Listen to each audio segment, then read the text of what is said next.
and I'm at the Connected TV conference speaking with Randall Bryan, who is Managing Director International of Gunpowder Sky.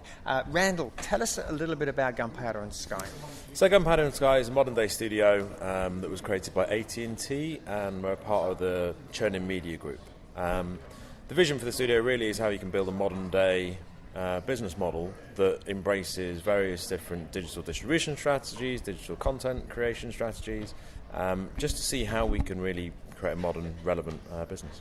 Right, and you're obviously an online originals-focused company. One of the things that you're doing is you're focusing in on one particular demographic with one of your products, which is a new product called Dust. Yep. So tell us about Dust and tell us what you're doing there.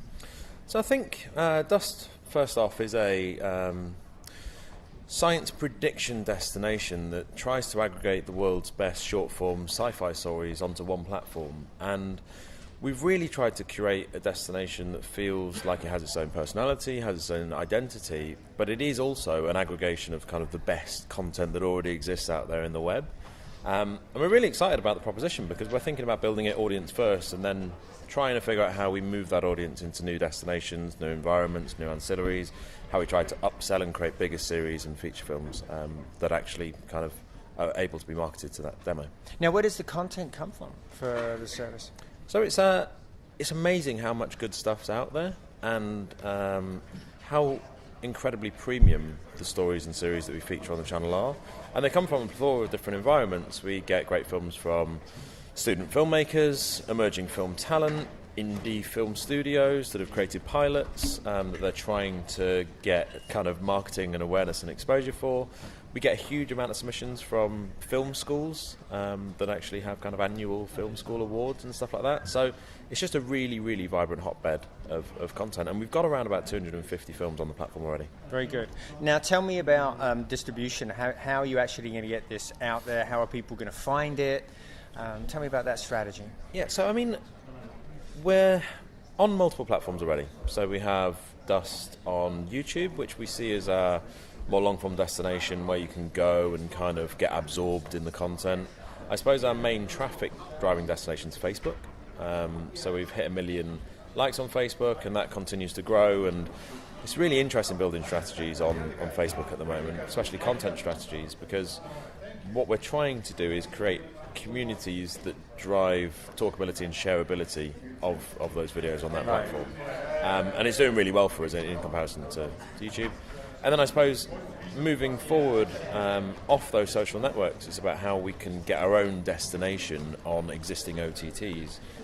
So we're in talks with a huge range of different players, from Twitch, who are actually looking at having their own kind of dedicated channel businesses, through to Amazon channels that offer us an opportunity to have a premium sci-fi short-form content network that can actually have people kind of transacting in micropayments for the content.